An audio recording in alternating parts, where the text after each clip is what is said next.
tout le monde, y compris parmi les opposants à cette loi, affirme aujourd'hui qu'il ne s'agit pas de remettre en cause la réalité du génocide arménien, qui est désormais indéniable.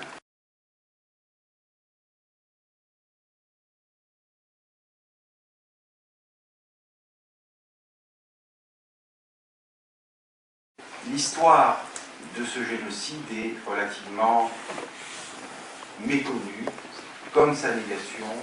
Voilà deux phénomènes qui sont très mal connus en France.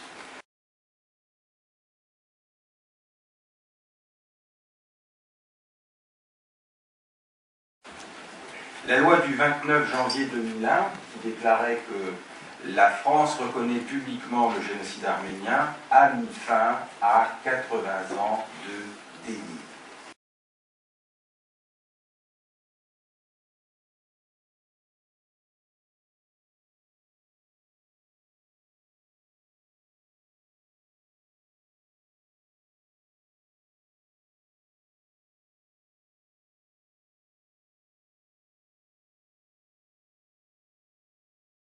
Laissez-moi vous dire, personne n'a jamais voulu porter atteinte à la Constitution. Personne n'a jamais voulu porter atteinte à la liberté d'expression la plus saine et acceptable.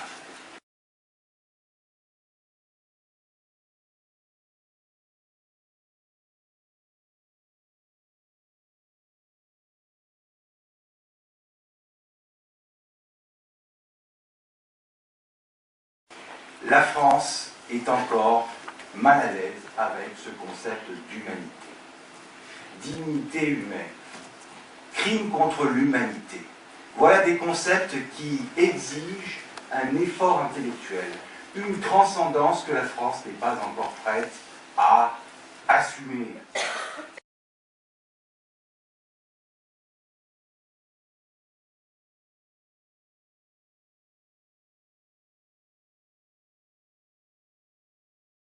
Il y a un historien arménien qui s'appelle Richard Ovanessian, qui dit une chose très simple: le négationnisme, c'est le crime qui détruit la mémoire du crime. Crime qui détruit la mémoire du crime.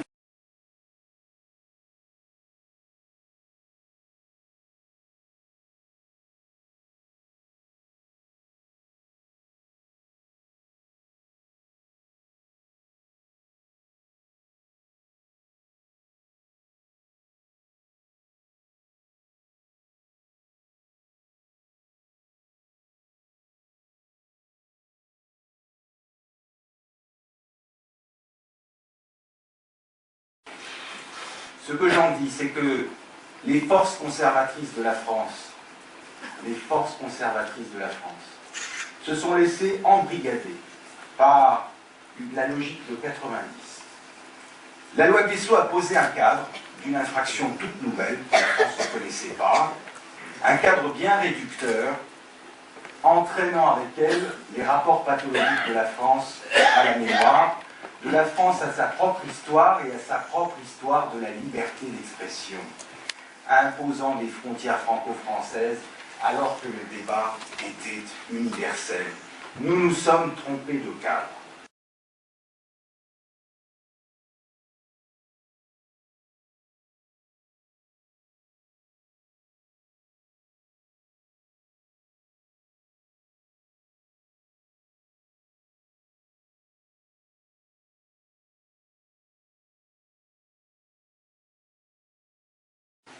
La loi qui vient d'être adoptée est à mon sens un texte avant-gardiste.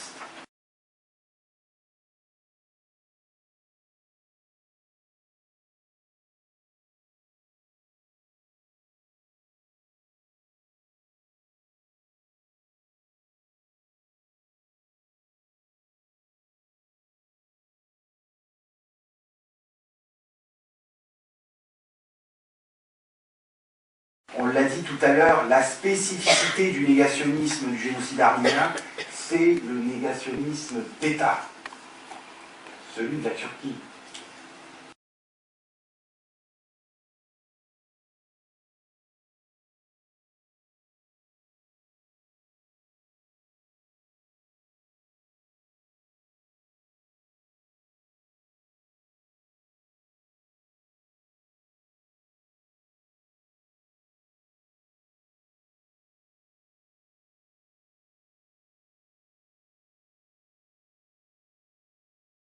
La proposition d'extension n'est pas une nouveauté.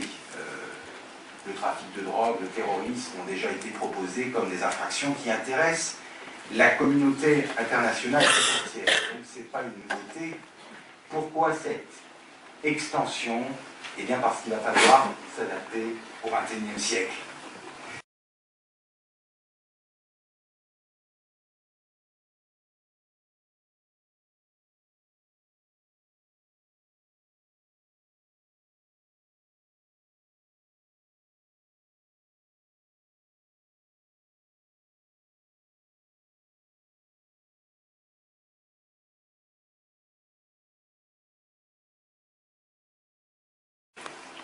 La loi Guesso et la loi Boyer n'ont pas du tout le même sens. La loi Guesso est un texte post-reconnaissance. L'Allemagne a reconnu la Shoah. La loi Boyer est un texte pré-reconnaissance. La Turquie n'a pas reconnu le génocide arménien. La loi Guesso est liée à un mal intrinsèquement irrationnel, l'antisémitisme. La loi Boyer, c'est autre chose. C'est un rempart contre la propagande d'État, la propagande d'un État étranger sur le territoire national.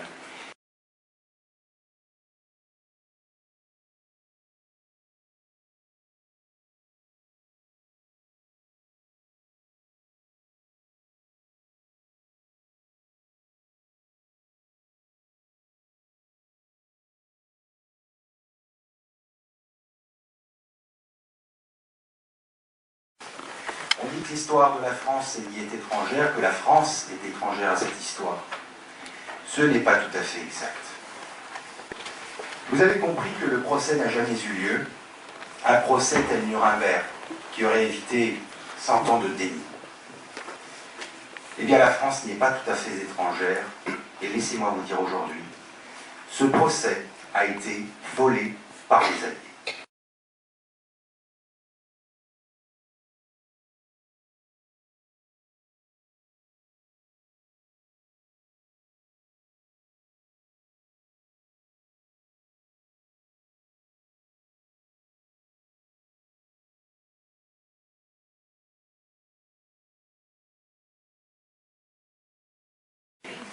La France avait accueilli la conférence de la paix en 1919 à Paris, victorieuse de la Grande Guerre. Personne n'était en position de lui refuser un procès mérité. Avait-on le choix de tenir un procès international? Aucunement. Mais les Alliés, dont la France, ont fait un autre choix, celui du silence.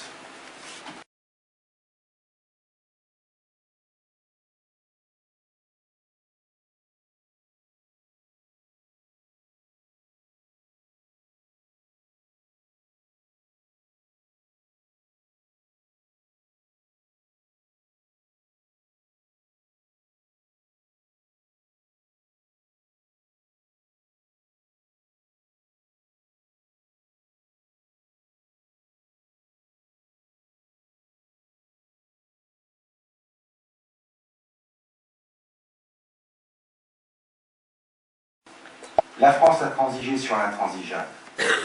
Et le coup de grâce a été porté par les Alliés. Parce qu'en 1923, le traité de Lausanne a prononcé l'amnistie générale.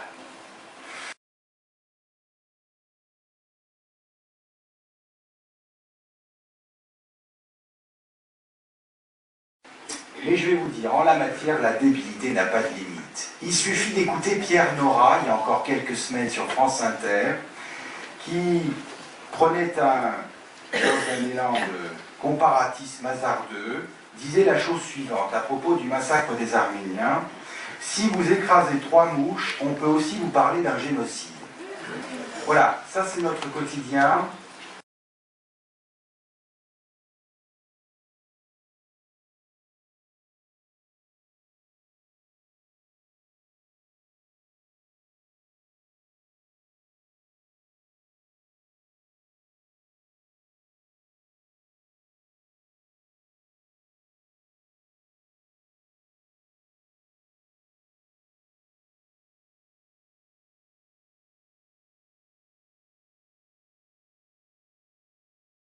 Mais je vais vous dire encore une chose, ce n'est même pas cette liberté d'expression que nous mettons, que nous visons.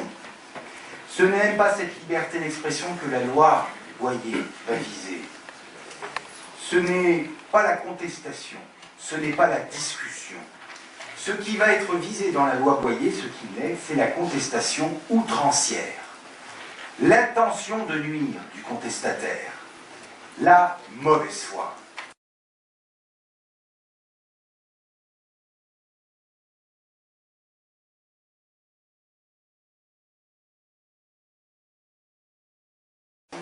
Le texte de la saisine du Conseil est encore plus choquant par ses silences. Il n'a pratiquement pas fait état de la nature du texte, à savoir la transposition pure et simple d'une décision cadre du Conseil de l'Union européenne.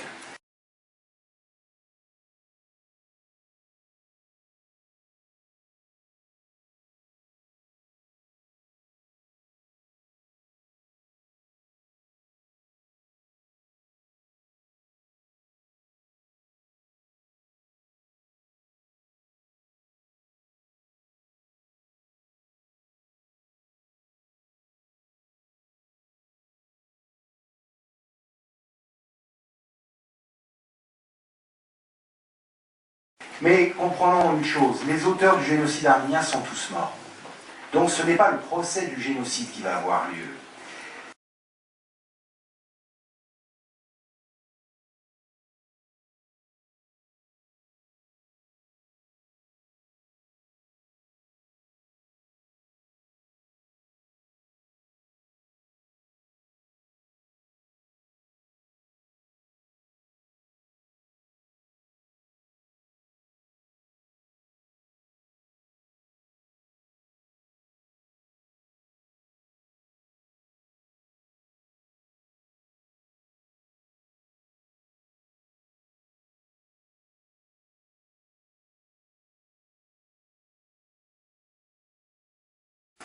Mais avec l'extension de la Convention de 1948 au négationnisme, à l'infraction de négationnisme, dont la France aura eu la fierté de revendiquer la paternité, eh bien, c'est le procès du négationnisme qui pourra avoir lieu.